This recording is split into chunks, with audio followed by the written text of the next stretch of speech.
이제 하나님의 말씀 함께 보겠습니다. 오늘 우리에게 주시는 하나님의 말씀은 다니엘 5장 25절에서 28절까지의 말씀입니다. 구약성경 다니엘서 5장 25절에서 28절까지의 말씀을 보겠습니다. 하나님의 말씀을 한 목소리로 읽겠습니다. 기록된 글자는 이것이니 곧 메네 데겔 우바르시니라. 그 글을 해석하건대 메네는 하나님이 이미 왕의 나라의 시대를 세워서 그것을 끝나게 하셨다 함이요, 데겔은 왕을 저울에 달아보니 부족함이 보였다 함이요, 베레스는 왕의 나라가 나뉘어서 메대와 바사 사람에게 준 바 되었다 함이니이다 하니. 아멘.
아멘. 이제 하나님의 말씀을 듣습니다. 담임 목사님 나오셔서 하나님의 저울이라는 제목으로 말씀을 전하실 때 큰 은혜 받으시기 바랍니다. 할렐루야. 한 주간 잘 지내셨죠? 네, 반갑습니다. 우리 할렐루야 성가대는 좀 특징이 목소리 하나를 곱게 이렇게 모아지는 게 장점이야, 그렇죠? 그러니까 주 안에 하나잖아. 오늘 찬양도 참 은혜롭습니다. 감사합니다. 광고를 조금 덧붙일게요. 현수막 있습니다만은 이번 주 토요일입니다. 이번 주 토요일 날 이제 장애우 돕기 위한 자선음악회가 아마 우리 교회에서는 이제 우리 교회가 이렇게 주관돼서 하는 건 처음이에요. 처음이고 이제 굉장히 큰 행사입니다. 인천에 있는 큰 교회들이 함께 이제 오게 되는데 인천 제2장로교회, 인천 제1 장로교회, 제2감리교회인가? 장로교회죠, 장로님? 네. 그리고 숭의감리교회, 하늘꾼 감리교회, 신성성결교회, 그리고 주안장로교회에서 그 찬양팀, 그리고 이제 인천 장로성가단이 엄청 잘해요. 여러분 아시지만 수준급입니다. 제가 새벽에 뭐 가까운 거리지만 이게 새벽에 교회 차 타고 올 때 그 기독교 방송 이제 찬양 들으면서 오는데, 아니 며칠 전에는 와 찬양이 정말 남성 합창단이 정말 잘하더라고요. 네, 찬양 끝났는데 그 PD가 그러더라고요. 인천 장로 성가단이었습니다. 그러더라고요. 굉장히 잘해요. 우리 이번에 아주 귀한 손님들이 지금 한 400~500명 예상하고 있는데, 그래서 여러분들이 가을에, 이 깊어가는 가을에 우리가 음악회를 참석할 수 있다는 게 참 축복입니다.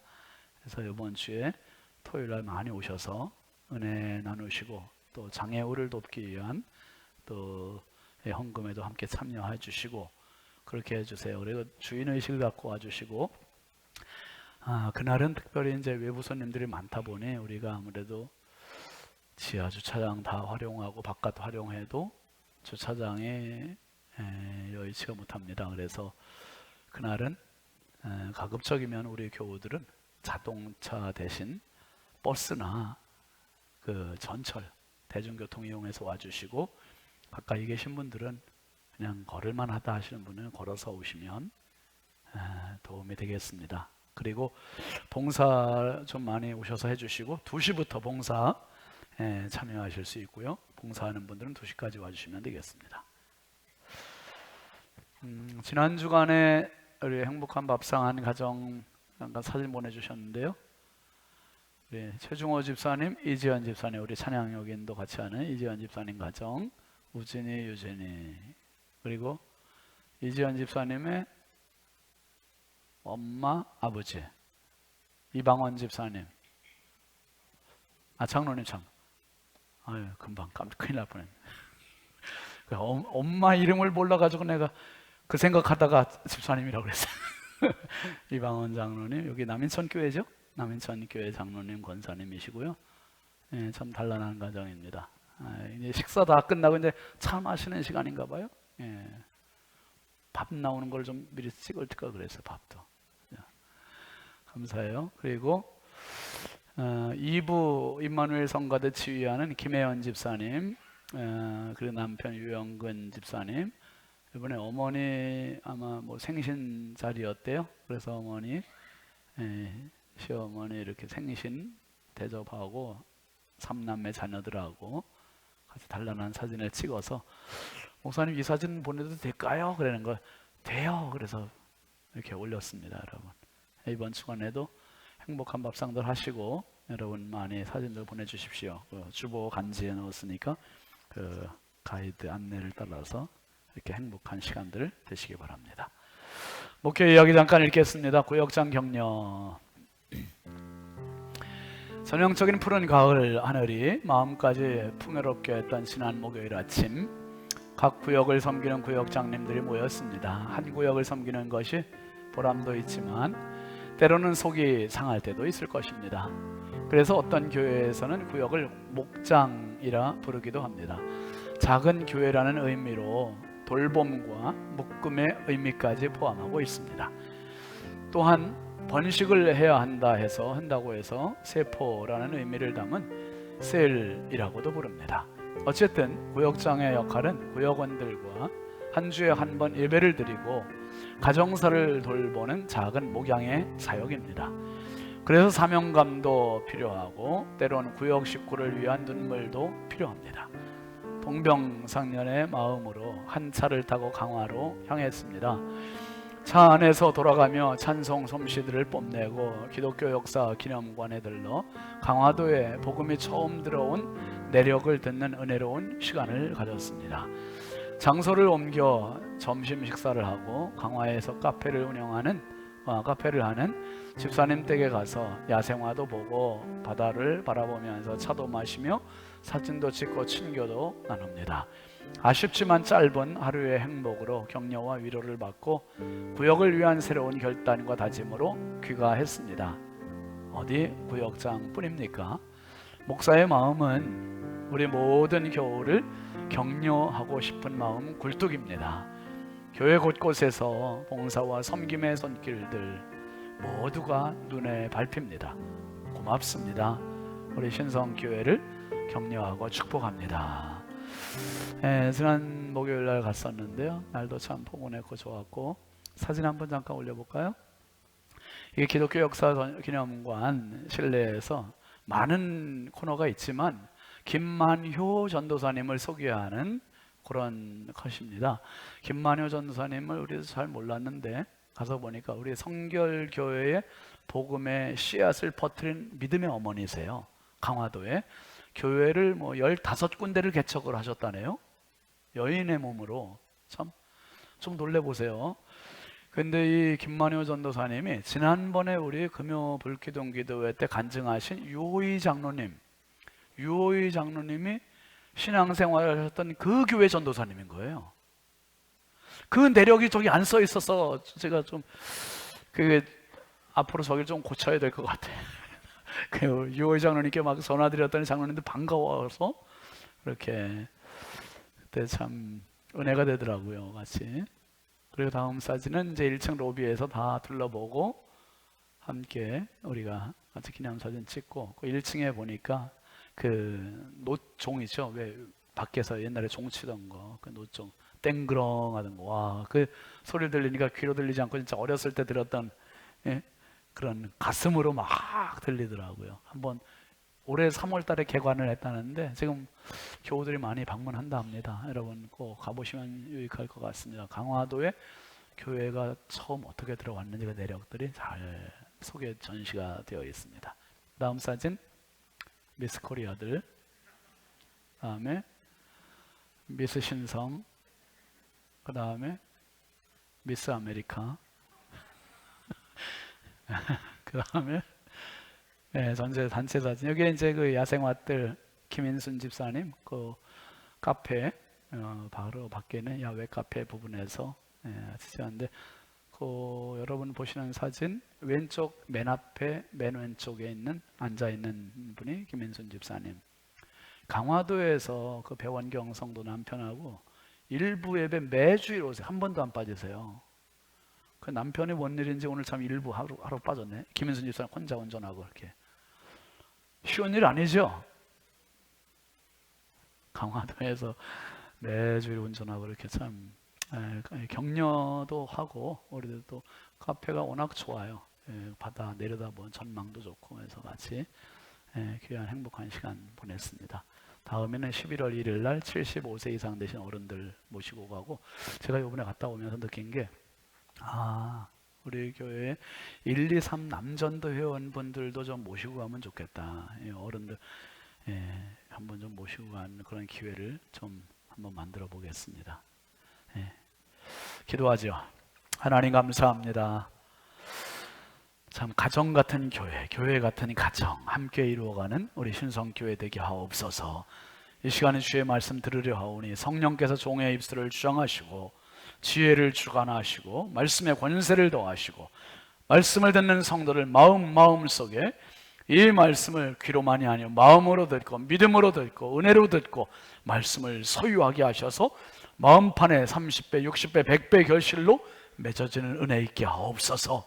예수님의 이름으로 축복하고 기도합니다. 아멘. 우리 앞뒤 좌우 축복하겠습니다. 사랑합니다. 축복합니다. 반갑습니다. 은혜 받읍시다. 교회표 함께 하겠습니다. 점프업 신성. 여러분 평생 여러분의 삶에 점프업되는 은혜가 있길 주의 이름으로 축원합니다. 오늘 말씀 제목 함께 하시죠. 하나님의 저울. 결혼한 지 30년 된 어느 남자가 자기 아내 생일이 점점 다가오는 거예요. 그래서 아내 생일에 어떤 선물을 할까 고민하다가 아내에게 물었어요. 여보, 이번에 당신 생일 선물 뭘로 하면 좋을까? 그랬더니 아내가 생일날 딱 2시간만 시간을 달라고 했어요. 그게 선물이에요. 그래서 이제 생일날이 됐습니다. 생일날 저녁이 됐는데 아내가 남편한테 이제 당신 나에게 2시간을 달라 그랬으니까 그 2시간 동안 내가 쭉 이야기할 테니까 2시간 동안 이야기 잘 들어주세요. 들어주는데 조건이 있어요. 내 이야기에 무조건 맞아, 오라, 그렇지, 그렇게만 해주세요. 한번 따라해보세요. 맞아, 오라, 그렇지. 이제 아내가 이야기를 시작했어요.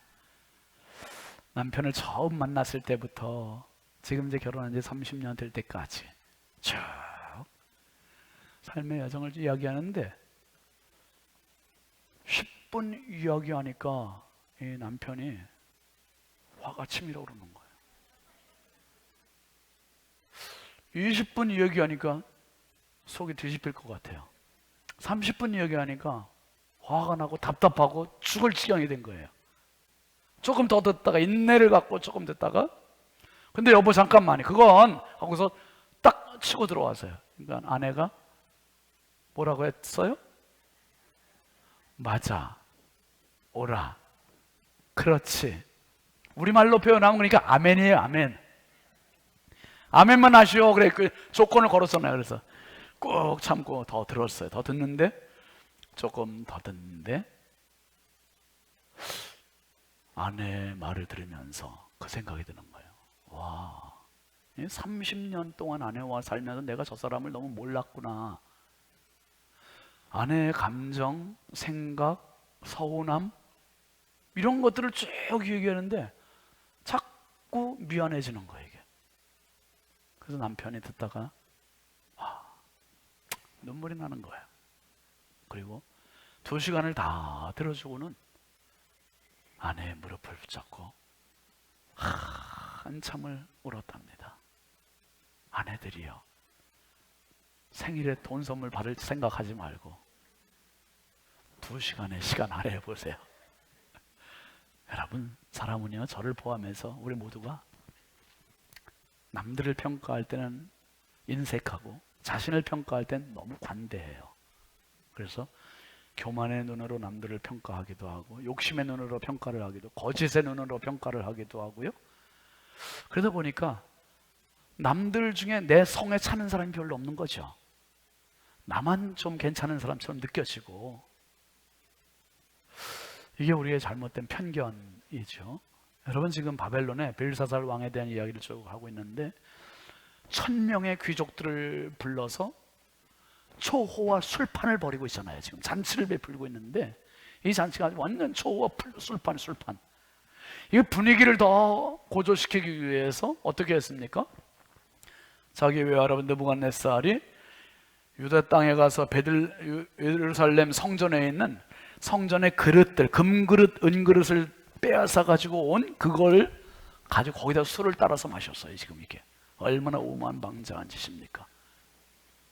그것도 모자라서 술 먹고 분위기를 최고로 달아오르게 하기 위해서 이스라엘의 유다의 하나님을 무시하고 자기가 만들어 놓은 알지도 듣지도 보지도 못했던 금으로 만든 신상, 은으로 만든 신상, 구리로 만든 신상, 나무와 돌로 만드는 그런 신상에 절을 하고 찬양하고 경배를 하는 거예요.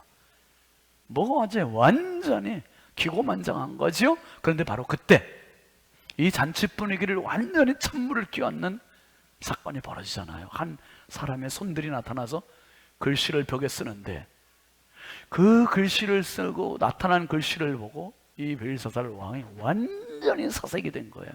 얼굴빛이 변하고 정신이 번민하고 넓적다리 마디가 녹는 듯하고 두 무릎이 부딪히고, 그러니까 완전히 잿빛이 돼서 지금 사색이 돼서 이 상황에 소리를 지릅니다. 지혜로운 자들, 박수들, 점쟁이들 모두 다 불러가지고 저 글씨를 빨리 읽어라. 저 글씨를 읽는 자에게는 내가 자주색 옷을 입히고 금사슬을 목에 걸게 하고 나라의 셋째 통치자를 되게 해주겠다. 막 그러면서 상을 주겠다고 얘기하는데 어느 누구도 읽지를 못해요. 그런데 왕비가 다니엘을 생각하게 되고 다니엘을 부르게 되죠. 다니엘이 이제 왕 앞에 왔습니다. 왕 앞에 온 다니엘이 저걸 읽기 전에 왕을 엄하게 꾸짖는 장면이 오늘 말씀 앞에 나옵니다.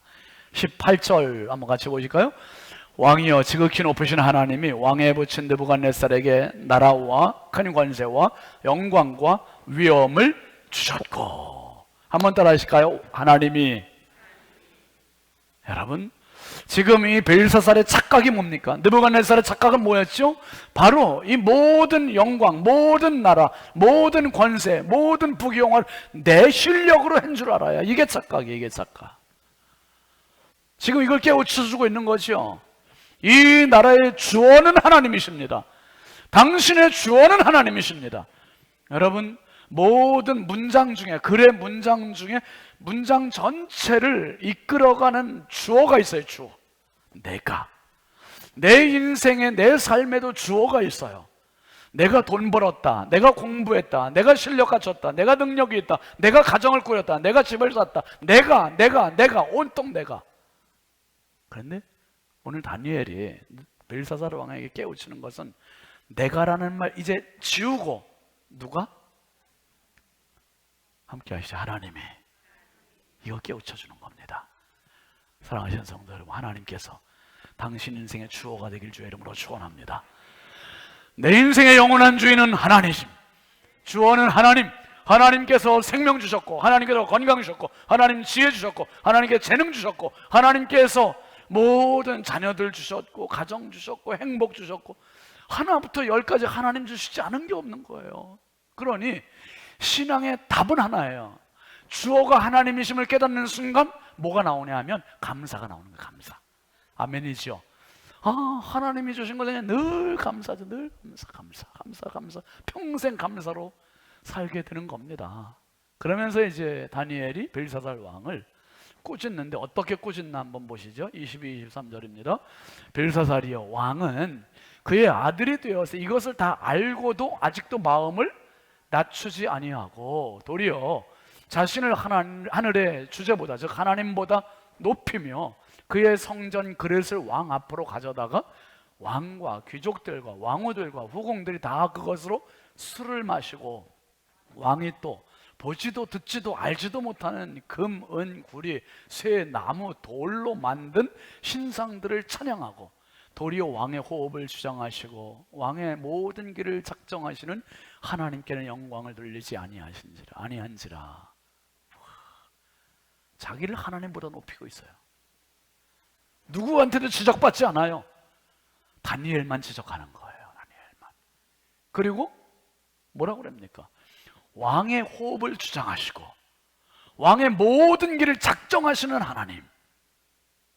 여러분, 오늘 우리의 생명의 주인은 하나님이시고, 내 길에 작정하시는 분은 하나님이시고, 내 자녀들의 길을 열어주시는 분이 하나님이시고, 이 고백이 다니엘의 고백이에요. 오늘 저와 여러분의 고백이 될 수 있길 주의 이름으로 축원합니다. 호흡을 주장하시는 분, 길을 작정하시는 분. 근데 그 하나님께 영광을 돌리지 않고 어서 보지도 못하고 듣지도 못하고 알지도 못하는 그 금은 구리 나무 돌로 만든 거기서 찬양하고 경배하다니, 지금 이게 뭐 하는 거예요? 이게 말이죠. 야단치는 야단. 지금 이 다니엘의 말이 벨사살 왕한테는 어마어마하게 크게 무섭게 치는 천둥 소리처럼 들렸을 것이고, 무서운 하나님의 엄중한 심판의 말씀으로 들렸을 것이고, 여러분, 하나님의 말씀이 들리는 사람이 은혜입니다. 들려야 돼요. 생명의 말씀이 들려줘도 그게 듣는 귀가 없으면 소용이 없어요. 아무리 금은보화 갖다 줘도 그게 금은보화라는 거 모르면 사탕하고 바꾸는 거예요. 사탕하고. 여러분, 오늘 말씀에서 이제 다니엘이 꾸짖고 나서 읽기 시작합니다. 25절 한번 읽어보시죠. 기록된 글자는 이것이니 곧 뭐예요? 메네 데겔 우바르신이라. 읽긴 읽었는데 읽어줘도 왕이 뜻을 모르잖아요. 뜻을 모르니까도 뭐가 필요해요? 해석이 필요한 거예요. 해석. 26절 이하 시작.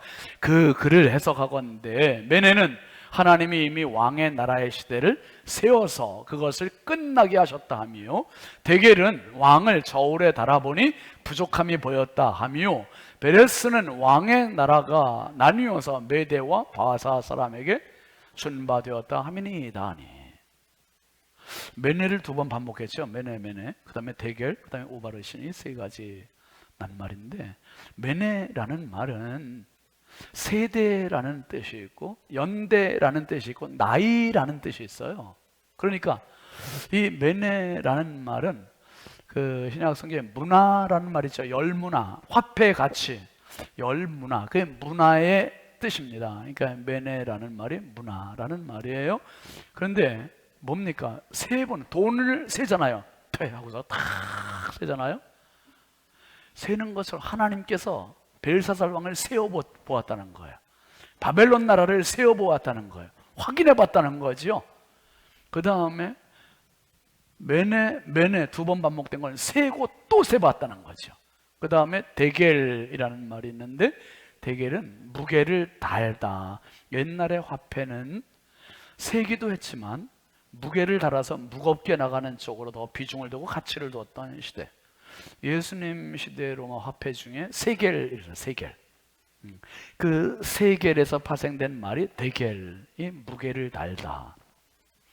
왕과 왕의 나라를 무게를 하나님 달아보신 거. 하나님의 저울에 무게를 달아보셨더니 합격 미달. 미달이요, 미달. 미달이에요. 함량 미달 안 된 거죠. 그 다음에 우바르신이라는 말이 있어요. 이 말은 나누어지다, 찢어지다. 그러니까 지금 바벨론의 수명이 다해서 벨사살 왕과 바벨론이라는 나라를 메데라는 나라와 바사, 페르시아라는 나라에 넘겨주겠다는 거예요. 하나님 찢어서 다 양쪽 나라에 넘겨주겠다. 그런데 실제로 어떻게 됐냐면 그날 밤에 바벨론 메데 제국이 쳐들어와서 이 페르시아를 점령하고, 그리고 이제 6장에 나오는 페르시아의 다리오 왕, 이 왕이 결국은 바벨론의 이 벨사살 왕을 죽여요. 와. 글 보고 읽고 해석받은 그날 벨사살 왕이 죽어요. 호흡을 주장하시는 분이 하나님이신 맞지요. 하나님. 길을 작정하시는 분은 하나님 맞지요. 여러분, 평생 살아가시면서 정말 하나님 앞에 무게가 나가는, 하나님 앞에 함량 미달이 아니라 합격되는 그런 축복의 인생을 만들어 가시길 주의 이름으로 축원합니다. 구약 성경에 보면 이스라엘의 첫 번째 왕인 사울 왕도 함량 미달이었어. 함량 미달. 너무 안타까운. 사무엘상 15장 10절 한번 보실까요? 11절하고 여호와의 말씀이 사무엘에게 임하니라. 이르시되 내가 사울을 왕으로 세운 것을 뭐하노니? 후회하노니. 그가 돌이켜서 나를 따르지 아니하며 내 명령을 행하지 아니하였음이니라 하신지라. 사무엘이 근심하여 온 밤을 여호와께 부르짖으니라. 사울 왕이 왕 되기 전에 그렇게 겸손했어요. 그 하나님께서 세우셨단 말이에요. 왕이 됐어요. 왕이 된 다음에 아말렉을 진멸하라 그랬더니 뭐 양, 염소 다 죽이라 그랬거든요.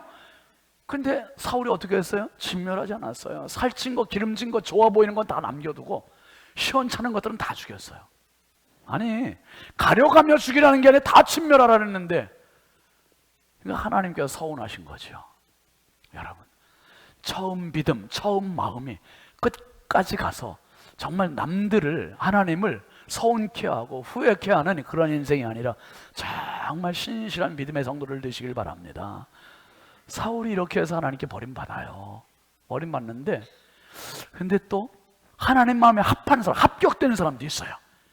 사울의 뒤를 이은 다윗 임금이 그랬습니다. 사도행전 13장 21, 2절 보시죠. 시작. 그 후에 그들이 왕을 구하거늘 하나님이 베냐민 지파 사람 기스의 아들 사울을 40년간 주셨다가 패하시고 다윗을 왕으로 세우시고 증언하여 이르시되 내가 이새의 아들 다윗을 만나니 내 마음에 어떤 사람? 하나님 마음에 도장 꽝 찍히는 맞는 사람, 꼭 뜨는 사람, 내 뜻을 다 이루리라 하시더니. 할렐루야. 얼마나 복된 사람이야. 하나님께서 다윗을 만나니 내 마음에 맞는 사람이다. 내 마음에 합격품이다. 내 마음에 쏙 드는 사람이다. 내 뜻을 다 이룰 사람이다. 이렇게 흡족해 하셨습니다. 여러분, 세상에는 세 개의 저울이 있어요. 세 종류의 저울. 첫 번째는 우리의 체중을 재는, 몸무게를 재는 몸무게 저울, 체중계. 많이 올라가시죠? 저희 집에도 하도 올라가가지고 배터리 다 떨어졌어요. 많이 올라가는 체중계. 그 다음에 두 번째는 사람의 됨됨이를 재는 됨됨이 저울이 있어요. 인격 저울이라고도 합니다. 그것은 내가 다른 사람들에게 어떻게 비춰지느냐에 따라서 그 저울질이 당하는 거예요. 저울질 당해요. 또 내가 남들을 저울질하기도 해요. 그게 됨됨이 저울이 있어요. 그 다음에 세 번째 저울이 있는데 영혼의 저울입니다. 하나님께서 마지막 때 내 영혼의 무게를 재셔서 합격하면 천국으로, 미달 지옥으로 하나님께서 마지막에 평가하실 저울, 그 저울이 있습니다. 올 2월 달에 돌아가셨는데요, 우리나라의 초대 문화부 장관을 하셨던 이어령 박사님 잘 아시죠? 그분이 사실 무신론자였잖아요. 무신론자였었는데 70이 넘도록 무신론자로 살다가 그 한국의 지성 이어령 박사가 예수 믿고 구원받고 이 복음을 전하다가 천국 가셨어요. 참 복된 분이에요. 그런데 그분이 지성에서 영성으로 이 책을 내서 아주 전국의 베스트셀러가 됐습니다. 이 책 뭐 많이 보셨겠습니다만은 이 지성에서 영성으로 이 책에 보면은 그런 이야기도 있어요. 이어령 박사가 이제 젊었을 때인 것 같아요. 일본에 가서 공부할 때 자취방에 쌀 한 자루를 짊어지고 터덜터덜 방에 있는 불빛 바라보고 가다가 깨달은 이야기를 쓴 내용이 나옵니다. 조금 길지만 한번 우리 좀 보시죠. 제가 읽어드릴게요. 어느 철학자인가, 사람이 걷는 것은 다리가 움직이는 것이 아니라 마음이 움직이는 것이라고 말했습니다. 맞아요. 빨리 돌아가야 한다는 급한 마음 때문에 그냥 감각도 없는 다리를 움직이고 있었던 거죠. 그러다가 문득 이상한 생각이 들더라고요. 도둑처럼 쌀자루를 쥐고 밤길을 걷고 있는 우스꽝스러운 모습이 내 눈앞에 떠올랐던 거지요. 하지만 내 입에서 흘러나온 소리는 분명 웃음이 아니라 한숨이었습니다. 평생 동안 무거운 짐을 걸머쥐고 비틀거리며 여기까지 걸어온 자신의 발자국 소리를 그제서야 똑똑히 들을 수 있었던 겁니다. 대체 이 쌀자루의 무게는 몇 킬로그램이나 되는 것일까? 평생 읽은 책의 무게, 평생 써온 원고지와 컴퓨터의 A4 용지, 그리고 그 속에 담긴 문자와 정보의 무게는 또 얼마나 될 것인가? 그러나 등 뒤에서 억누르는 쌀자루의 무게보다도 더 참담했던 것은 내가 목표로 삼고 길을 쓰며 걸어가고 있는 내 창문의 불빛이었지요. 별빛처럼 보였지만 그것은 희망의 별도, 동방박사를 인도한 구원의 별도 아니었지요. 기껏 살아있는 것이라고는 바퀴벌레밖에 없는 형광등 불빛이었던 것이지요. 그 쌀자루의 무게에 비해 내 영혼의 무게는 얼마나 되는지도 생각해 보았습니다. 멕시코의 감독이 만든 영화 21g이라는 것이 있었지만 인간 영혼의 무게는 라면 한 젓가락 정도밖에 안 된다는 말이 있지요. 실제로 미국의 매사추세츠 병원에서는 임종 직전의 말기 결핵 환자를 3시간 40분 동안 체중의 변화를 관찰한 적이 있었다고 합니다. 그 결과 숨을 거두는 순간 그 환자의 몸무게가 1.25온즈, 즉 35.4g 줄어든 사실을 알게 된 것이죠. 2년 반 뒤에도 임종 직전에 5 환자를 똑같은 방법으로 조사해 보았더니 역시 영혼의 평균 무게는 1온스 28.4g이었다는 겁니다. 중략하고요. 처음 한국을 떠나 이곳에 왔을 때만 해도 사방의 벽분, 아무 물건도 놓여있지 않았는데 불과 몇 달 사이에 온 방 안에는 책이며 책상이며 TV이며 그리고 플라스틱 주방용품까지 살림 도구들로 꽉 차 있었던 겁니다. 물건을 많이 들여놓을수록 내 몸이 쉴 빈자리는 그만큼 사라지게 된다는 평범한 상식을 그날에서야 깨달았던 것입니다. 이 방안을 물건이나 내 몸뚱아리로 채울 것이 아니라 빛과 향기와 공기처럼 눈에 보이지 않은 영혼으로 가득 채울 수 있다면, 그런 생각을 하고 있을 때 문득 한 번도 펴보지 않던 성경의 한 구절이 떠올랐지요. 수고하고 무거운 짐진 자들아 다 내게로 오라. 내가 너희를 쉬게 하리라. 나도 모르게 경건하게 무릎을 꿇었지요. 하나님을 믿지 않은 사람이 기도를 드리고 있는 모습을 발견했습니다. 쌀 한 자루의 무게와 영혼의 무게를 그때 처음으로 저울질 해보았습니다. 많은 사람들은 쌀자루를 채우기 위해서 기도를 드리지만, 이 무신론자는 무거운 쌀자루를 비우고 내려놓기 위해서, 그리고 방안을 물건이 아니라 보이지 않은 영혼으로 채우기 위해서 기도를 올렸던 것입니다. 참 국문학자지만 철학자 맞지요? 정말 철학적인 사고를 가지고 쌀 한 자루 불빛 하나 바라보고 가는 그 모습이 자기의 모습으로 참 영혼의 무게와 쌀자루의 무게를 저울질 해보면서, 정말 내 인생이 하나님 앞에 저울질 당할 때 과연 합격될까, 이 생각을 하고 주 앞에 돌아온 무신론자였던 이어령 박사의 고백, 참 멋진 마지막을 보냈습니다. 여러분, 지금 하나님의 음성을 들을 때 무릎 꿇을 수 있는 사람은 축복입니다. 복이에요. 하나님의 음성 앞에도 기고만장하고 자기의 신보다 높다, 신이 어딨냐, 이렇게 말하는 사람이 얼마나 많습니까? 그 사람보다 무지한 사람 어디 있어? 벨사살 왕은 지금 그런 사람의 대표적인 표상입니다. 그날 밤 죽었어요. 여러분, 내 실력으로 하나님의 저울질 당할 때 합격될 만한 요인은 전혀 없습니다. 전혀 없어요. 성경은 우리의 실체를 이렇게 말해주고 있어요.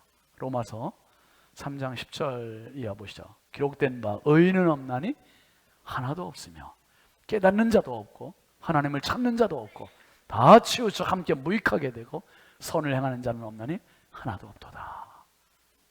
우리가 선 착하게 살았는데요, 구제 남들 좀 도와주는 것도 봉사도 했고요, 착한 일 많이 했는데요, 하나님은 그거 착한 일로 보지 않으세요. 하나님 앞에는 우리가 어떤 존재인 줄 아세요? 예레미야 17장 9절 말씀 볼까요? 만물보다 거짓되고 심히 부패한 것은 마음이라 누가 능히 이를 알리오마는. 여러분, 집안에서 음식 쓰레기 있으면 어떻게 됩니까? 다 모아두고 1년, 2년, 10년 내버려 둡니까? 악취가 나기 전에 빨리 갖다가 버리잖아요. 음식 쓰레기 버리는 데다가. 그리고 다 버렸는데도 어디서 냄새가, 악취가 나요. 그러면 코를 발동시켜서 그 악취가 나는 곳을 찾아가요. 뭔 냄새지?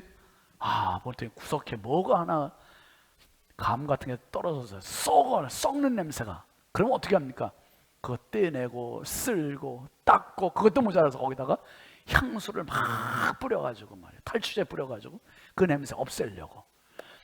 주변은 이렇게 깨끗하게 하면서 정작 당신의 마음속에 심히 부패한 것이 마음이라고 말씀하시는 하나님의 음성 앞에 당신의 마음이 어떻게 지금 관리가 되고 어떻게 지금 청소가 되고 있냐, 이 말이에요.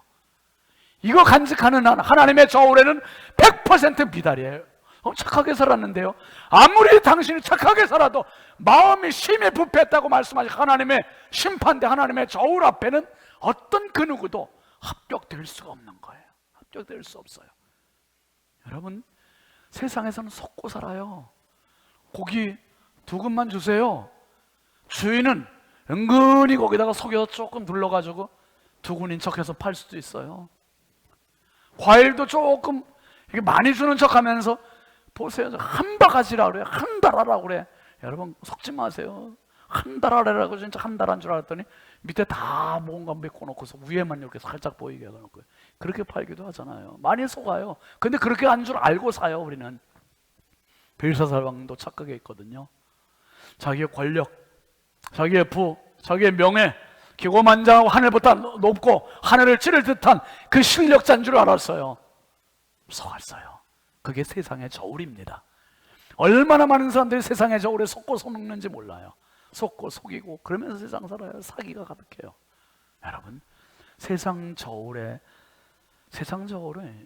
어떤 세상적인 실력, 지식, 돈, 명예, 권력 그런 거에 무게를 둬요. 진짜 무게, 하나님의 저울은 그런 거에 무게 안 둬요. 하나님의 저울은요, 영혼의 무게를 확인하셔요. 내 영혼이 살았냐? 내 영혼이 무게가 나가냐? 그런데 의인은 없으니, 한 명도 없으니 어떻게 무게가 나가게 될까? 우리가 죽으면 서게 될, 올라가야 할 하나님의 저울.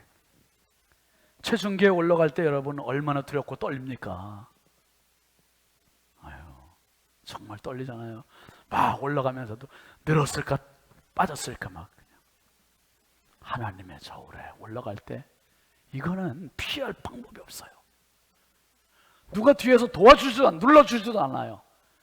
내 실력 가지고 올라가야 되는데 모두가 제로에 제로. 미달, 불합격, 지옥.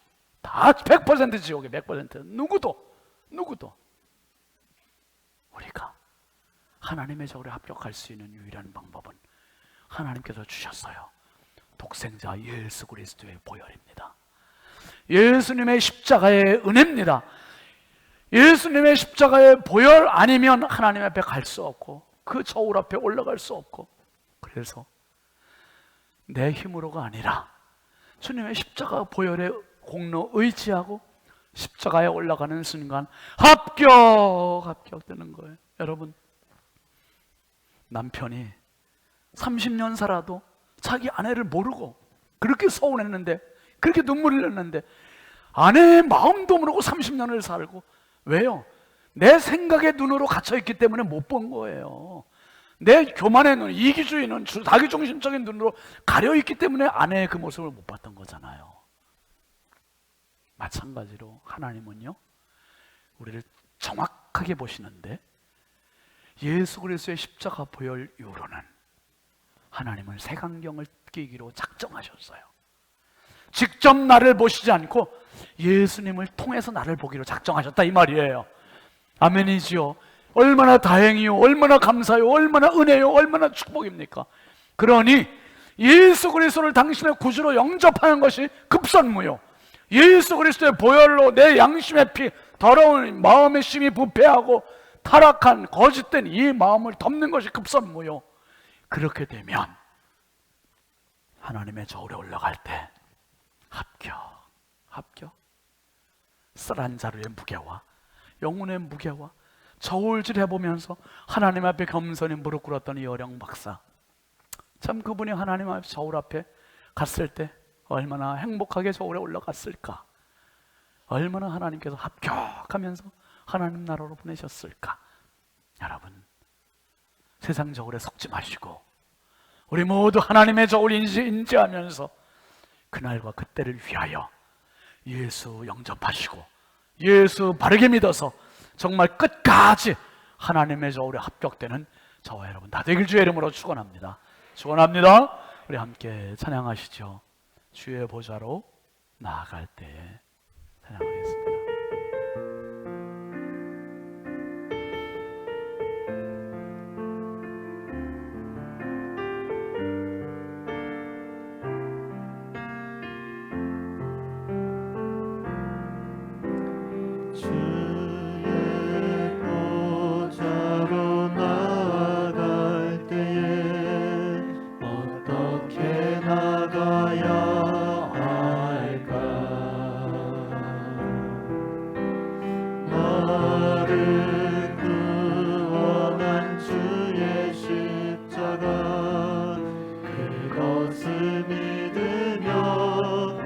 합니다. 주의 보좌로 믿음으로 주의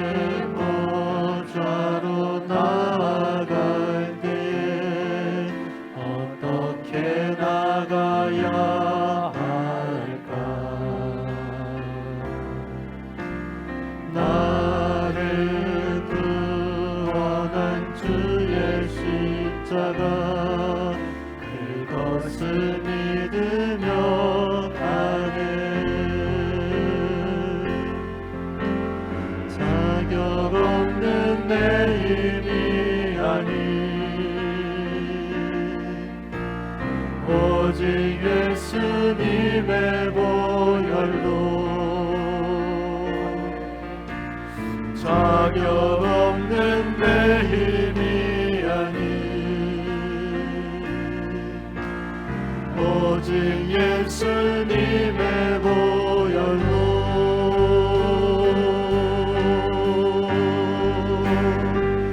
십자가의 보혈 완전하신 사랑 힘입어 나아갑니다.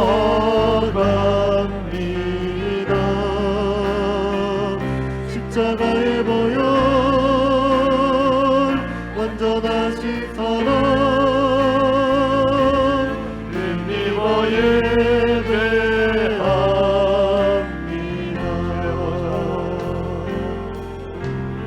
주의 보좌로 나아갈 때에 어떻게 나가야 할까? 나를 구원한 주의 십자가 그것을 믿으며 가네. 주의 보좌로 나아갈 때에 나 여전히 부족하나. 나를 품으신 주의 그 사랑 그것을 믿으며 가네. 자격 없는 내 힘이 아닌 오직 예수님의 보혈로 자격 없는 내 힘이 아닌 오직 예수님의 보혈로 십자가에 우리의 두 손 들고 합니다. 십자가의 보혈 완전하신 사랑 힘입어 나아갑니다. 십자가의 보혈 완전하신 사랑 힘입어 예배합니다. 십자가의 보혈 완전하신 사랑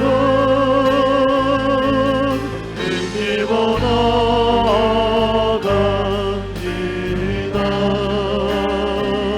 십자가의 보혈 완전하신 사랑 힘입어 예배합니다.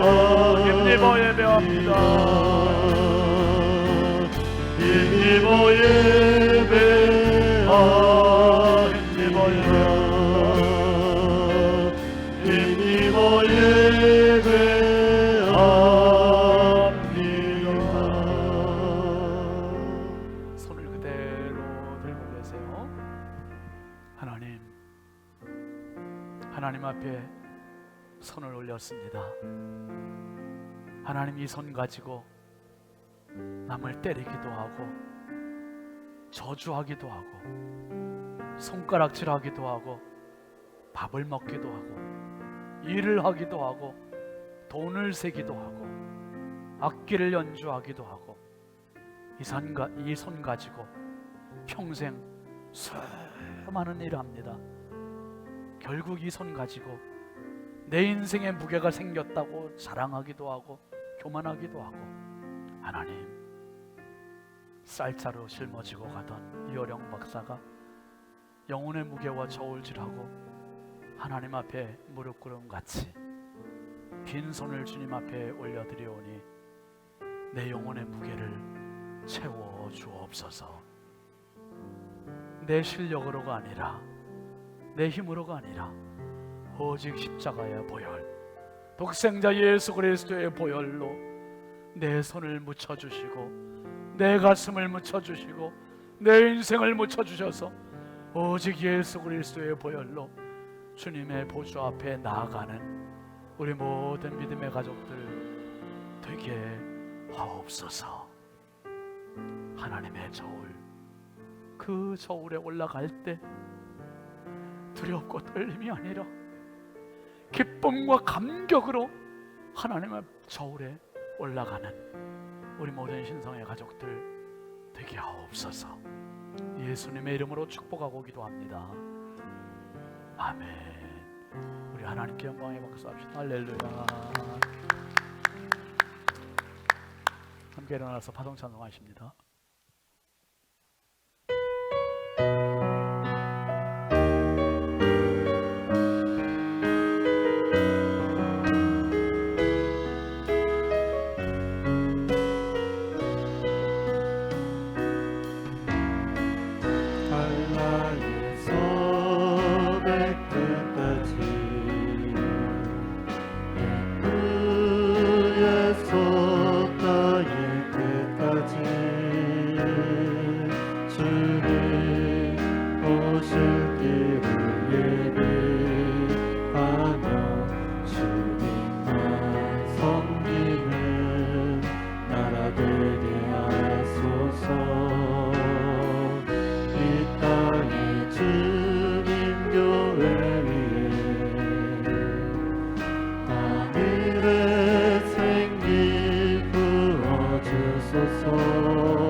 이제는 내 인생의 영혼의 영원한 무게가 되어주신 주 예수 그리스도의 은혜와 하나님 아버지의 만극하신 사랑과 성령님의 감화 감동 내주 교통 역사하시는 은총이 영혼의 무게를 가지고 하나님의 저울 앞에 넉넉히 서기를 다짐하는 사랑하는 모든 주의 권속들 머리머리 위에 이 나라 이 민족 위에 이제부터 영원토록 함께 하시기를 간절히 축원하옵나이다.